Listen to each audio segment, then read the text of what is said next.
always says you should travel in your 20s. It'll build your confidence, you'll meet new friends, get out of your comfort zone, but no one really ever tells you how to. So in this video, we're gonna talk about exactly that. I'm gonna share how I save up money for trips, how I plan where to go, what to do, make friends, and also make money while I travel. If you haven't ever seen me before, hi, I'm Maddie, I'm 24, and I love traveling. I've been to 7 countries in the past 12 months, some of those on solo trips and some of those on trips with friends. And I truly believe that traveling has changed me for the better, not just because of everything I've learned along the way about different cultures and different countries, but also I've grown so much on my trips over the past few years by, getting out of my comfort zone, meeting new people, figuring things out on my own. Yeah, I would recommend it to anyone. So without further ado, let's get into this video.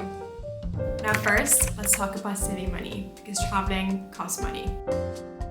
If you're serious about traveling more, you definitely also have to make saving for that a priority. So the first thing I think you should do, if you haven't done it already, is make a travel fund. A travel fund is essentially a savings account that you have in your bank account where you put all of your savings towards your next trip into that account. There's a few reasons why I started doing this a few years ago and why I've kept going at it ever since. And the first is just that it creates a goal which motivates me and keeps me wanting to save more. So for example, if I know I have to have X amount of money to go on this trip, when I then transfer £500 into my travel fund, I then know that I'm £500 closer to getting to go on that dream trip of mine. And the second reason I like to do this is it gives me a clear view of how much money I have, and I also feel better when I'm actually spending money when I'm away.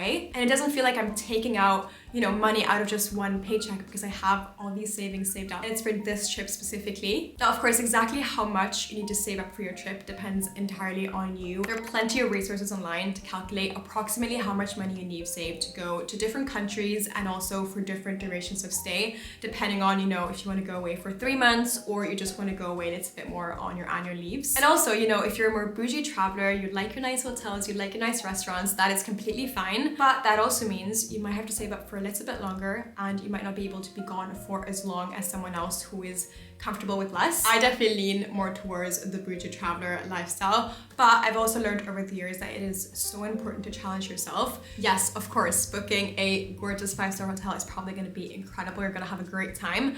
But what is sometimes worth telling yourself is, what is the opportunity cost of me doing this? Am I missing out on potentially seeing other parts of the country because I'm spending more money on this thing? Am I missing out on a cultural opportunity because I prefer to only stay in nice hotels and I don't want to experience the culture in maybe a less costly, less luxurious way, but still probably amazing experience? It all really depends on what you value when you're traveling. Some people really mind where they're staying and it's super important to them, and some people don't care at all. They're just, there for the experience and there for the location. So take that into consideration, but also try to challenge yourself sometimes, because sometimes you just gotta go out of your comfort zone. And that being said, there are still ways to make your money stretch just a little bit further. In most cases, your biggest expense will be your flights and your accommodation. So if you can make slight tweaks in your itinerary, that can definitely help making your trip a little bit more affordable. For flights, if you can be flexible with your travel days, that can definitely help you save money, because most people tend to travel before the weekend on a Friday. So if you can be flexible and, for example, leave on a Monday or a Tuesday instead, that can definitely reduce your cost of your flight. Another option is booking your flight with points. If you have a credit card, an Amex or a MasterCard, your bank might have a relationship with the local airline in your country to offer points based on how much spending you're doing on that card. So for my last trip to Norway, for example, I actually booked that entire trip on points, and I think I spent around 20 or 30 pounds in total plus points for that return trip. So definitely a good way of saving money if you can. For accommodation, there's also a few things you can do to bring those costs down, and the biggest one is probably booking off season and out of school holidays. This again is the good part about being in your 20s, because if you have no liabilities, you can basically take holiday whenever you want in the year if your job allows. You can also look at booking less popular destinations or cheaper destinations. If you really want that Euro summer, consider booking some of the less popular Greek islands, or instead of the most popular Mediterranean destinations, maybe instead consider countries like Croatia and Albania. They both look absolutely gorgeous, by the way. I actually really want to go there. If you're planning on traveling with friends, splitting the cost of a big house between lots of people can definitely help bring down the cost. And if you're able to, you can also consider flat swapping. This is something that I wanted to do for so long. I mean, ever since we saw The Holiday, I feel like most people wouldn't do it. Unfortunately, I'm not able to because I'm a renter, but if you're in a different position or perhaps the rules are different in your country, it's definitely something to look into, because I think if you have a lovely flat, you can definitely swap that flat for someone else who wants to visit your country and you can go visit theirs. Next, let's talk about choosing where to go on your trip. We've already talked a little bit about this in regards to money, but some other things I like to consider when choosing where to go is what have I seen that interests me. Have a search on Pinterest, on YouTube, maybe on TikTok as well, on keywords you're interested in pursuing in your travel. For example, surfing, beach, mountains, hiking, whatever, and then see what comes up. Maybe you have a country in mind, but you're not exactly sure what destinations to go in that country. You can also do a search for that. For example, I'm going to Japan in a few weeks' time, which I'm so excited for. And I'm ticking off both the most popular tourist destinations, which are Tokyo and Kyoto. But I also wanted to see somewhere a little bit more off the beaten path. So I did a big search on Pinterest and on TikTok and on YouTube, and I found this really lovely island called Okinawa. It's supposed to be a little bit like the Hawaii of Japan, with tranquil waters, turtles swimming around, mountains, beaches. Obviously not what most people consider when they're thinking about going to Japan as a tourist, but I found it. I got so inspired to go there because it looks gorgeous. I checked with some other people to see if it was okay going alone, which it was, so I booked the trip and now I'm going. Speaking of going alone, you should also consider when you're choosing where to go, who you're actually going with, whether you're going solo or whether you're going with friends, your boyfriend, your girlfriend. I made a whole video about female solo traveling and safety, so if you want to watch that, you can watch it here. But yeah, some places might be better to see with friends or other people, and some places might be really good to go see alone. It just depends. You should also consider how long you actually have to go away. For me, if I'm visiting a nearby country, like in Europe, for example, I'm happy to spend a week there. But if I'm going further, 5+ hours, 7+ hours,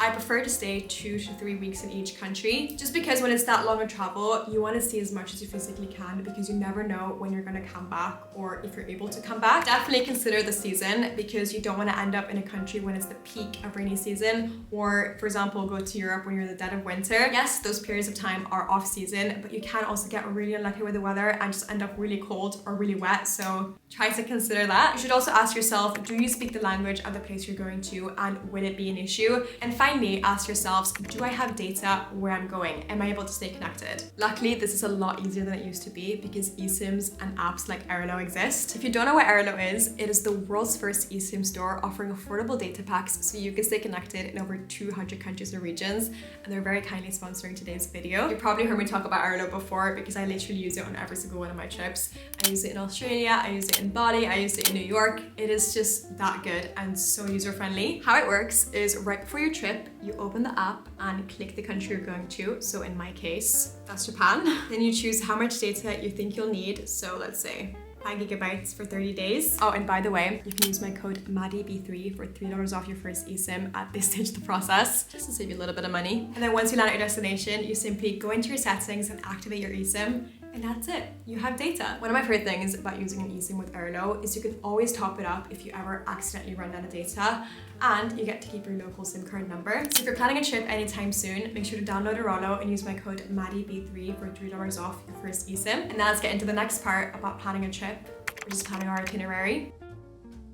Once you have your destination set, it is time to start planning your itinerary. And I totally get that this can be really overwhelming, especially if you're going on a big trip, a few weeks till a few months. But I'll take you through how I do it, and hopefully you'll feel a little bit more relieved. As soon as I've decided I'm going on a trip and I have the rough dates, I start by creating a Notion page with all the details for this trip. I start by outlining the dates that I'm going to be gone, and then I book my flights, put that into Notion, book my accommodation, put that into Notion. And so as I'm kind of forming a very rough plan of where I'm gonna go, when I'm gonna be there, when I'm leaving to my next destination, I start slowly but surely working my way down to activities. My top tip, especially if you're gonna be gone for long, is set up bases of where you're gonna be during your trip. Having a base in one place and then knowing in a week's time you're gonna be at your new base just makes it so much easier to plan everything around it. For example, in my trip to Japan, I have 5 or 6 bases. I'm doing 2 or maybe 3 different hotels in Tokyo, so I have 2 or 3 bases because it's such a massive city. I want to be able to kind of explore that local area around every hotel. And I'm going down to my hotel in Kyoto, which is my next base, and then finally down to Okinawa, which is my final base. And I know this might be difficult, especially if you're a very type A person like myself, but try to not plan everything. This is especially true if you're going on a solo trip. You just need to have that mix of spontaneity and some set travel plans, because that's how you're gonna have the absolute best time while you're away. What I like to do to cater for this mix of spontaneity and plans is I like to have a list of have set activities that I really want to do and day trips that I really want to do. Oh, and I also pin like every single activity, restaurant, cafe, store that I want to go to on Google Maps, so I can kind of easily see on the map when I'm out and about where I want to go. And so some days I might have a super strict itinerary where I'm doing that one day trip and I kind of have to follow that plan. And other days I might have a rough plan on what I want to do in the morning and then kind of be spontaneous, look at my Google Maps, see what I want to do. Maybe I'll meet someone, they'll take me somewhere fun, mix up plans and go with the flow. Now, if you're curious about where to find things to do and activities, I would definitely recommend travel blogs. Google the location you're going to and find a few that are in a similar position to you. YouTube travel vlogs and TikToks are also really good resources to find fun things you could do because you can actually see what you're doing in that video. And finally, TripAdvisor and Expedia can also help you kind of find some cool experiences and day trips and bookable activities that you can do. Next, let's talk about making friends when you're traveling. Now, I've traveled both with friends and I've solo traveled, and I definitely think there's opportunity to make friends when doing both. Some of the ways I like to meet friends when I'm traveling is number one, signing up to a group trip or group activity. That could be something like joining a surf camp or a yoga camp for a few days or weeks, coming on a group trip where you're going traveling with these new people for a few days or a few weeks. A few years ago, I did a surf camp in Portugal with my boyfriend. He was there and we stayed at this camp called Le Point. And the great thing about camps is even though you're coming with someone, I came there with my boyfriend, we still got to meet so many people because you're doing all these activities together. You kind of end up bonding anyway. So I remember we became really good friends with these Dutch students that were all there together. Theo got really close with like one of them. I also think it's important to not shy away from DMing people. I'm certainly a DMer. If I know I'm going to a destination where I have a friend or someone I used to hang out with, I'll be the first person to DM them and ask, if they're still staying there, maybe they can show me around, maybe they can get coffee with me, something like that. And something I also do because I post on social media, but I actually think could be a really good tip for people who also don't regularly post on social media, is posting where they're going before they're going there. You don't have to share your exact dates, but I always share like, I'm going to Japan, any tips? And I always get DMs from people who I've met on travels in the past or, knew a long time ago and haven't spoken with in a while that for some reason are going to the exact same destination as I am during that exact time. Hostels are also a really great place to meet people because they're quite social places. So they have a lot of areas where you can socialize and, meet people in the hallways, but also because they offer so many activities for the people who are staying at the hostel. Sunrise yoga in the morning, walks during the day, barbecues in the evening. There are so many opportunities in the events they host to meet people that are kind of doing the same as you. And also just in general, staying in more backpacker and touristy type areas are a great way to meet people because when you're doing activities, you'll come across so many people who are in the same position as you. And finally, just try to be open. I know it may feel really difficult, especially if you're not a very extroverted person by nature, but I promise when you're there, and especially if you're solo traveling, you kind of get into this mindset of being super comfortable in approaching people and talking to strangers and talking to new people and making friends. I almost find it easier for myself to make friends when I travel than just being here in London because I know I'm in that mindset of being super open, being interested to meet new people. So just try to embrace it. And finally, let's talk about how to make money when you're traveling. Now, I want to preface this part by saying I am now in a position where I can make money while I'm traveling, which makes me able to travel more and for longer. And it's such a privilege to be in this position. But it wasn't that case when I started a few years ago. On my first big trip that I did after uni, I was doing content creation and I was doing UGC work for businesses full time. And I knew that when I was going away for a month on my trip that I'd saved up for, I wouldn't make any money, and I didn't make any money. It got very dark, but I'm trying to move my camera around. Maybe this is a little bit better. And so yeah, when I was on that trip, I used all my travel savings, and when I got home, I had nothing left. I had to start saving up again, and that's what I did for, I think, the first year and a half of me traveling. But since then, I've been able to start earning money when I'm away, when I'm traveling. So I want to share both how I do that and also how I've seen other people who I've met during my travels make money while they're gone as well, because it's definitely not just one way you can do this. There are several ways and options you can look out for. The first option is probably the easiest, and that is working while you're abroad. I know this is not accessible to everyone. My boyfriend used to have this ability, now he doesn't, but I have some friends who have jobs that are quite flexible as to when you're working and where you're working from. You just have to work the hours, and they're flexible as to when you start and when you finish, at least a little bit flexible. So combining that with taking out a little bit of annual leave can give you the ability to travel for much longer and also sustain yourself while you're gone because you're earning money from the job you have back at home. The next option is becoming a digital nomad. I've met a few digital nomads over the years during my travels, and it's definitely very interesting. I think if I chose a different career path to what I have now, becoming a digital nomad would definitely be something I would consider doing. There's lots of videos you can look at if you're interested in trying this out, but essentially a digital nomad is someone who works at a freelancing basis. So think of jobs that offer digital services, website design, transcription, video editing, photo editing, similar things to that you can do from a computer wherever you are in the world. You're basically just dependent on getting a work/visiting visa from the country you're going to, and there's several that offer this. They give you the ability to be in the country for a few months while you do your work, but also get to experience the country and travel firsthand. Speaking of visas, several countries also offer working holiday visas. Like Australia, it's very popular for Brits and also Europeans to go to Australia, apply for a working holiday visa, and take up a job in customer service or retail, work a bit of money, then go traveling for a little bit, go back to a job, do the process all over again. And finally, we have content creation, which is what I do. I am now a full-time content creator here on social media, which means I make a living off posting on YouTube, TikTok, and Instagram. What a lot of people don't know or don't understand completely about making a living off of social media is you're often quite limited to doing whatever fits in your niche, because what you chose as your niche when you started making content is often what advertisers and brands will pay you to do. So in my case, for example, 2-3 years ago, I was primarily only making home and like productivity based videos. And so when I started traveling, I couldn't just pivot into making a living off of traveling because no brands was coming to me to make travel content or travel ads for them, if that makes sense. So slowly but surely, I kind of had to work my way up, just like anyone starting fresh out in social media,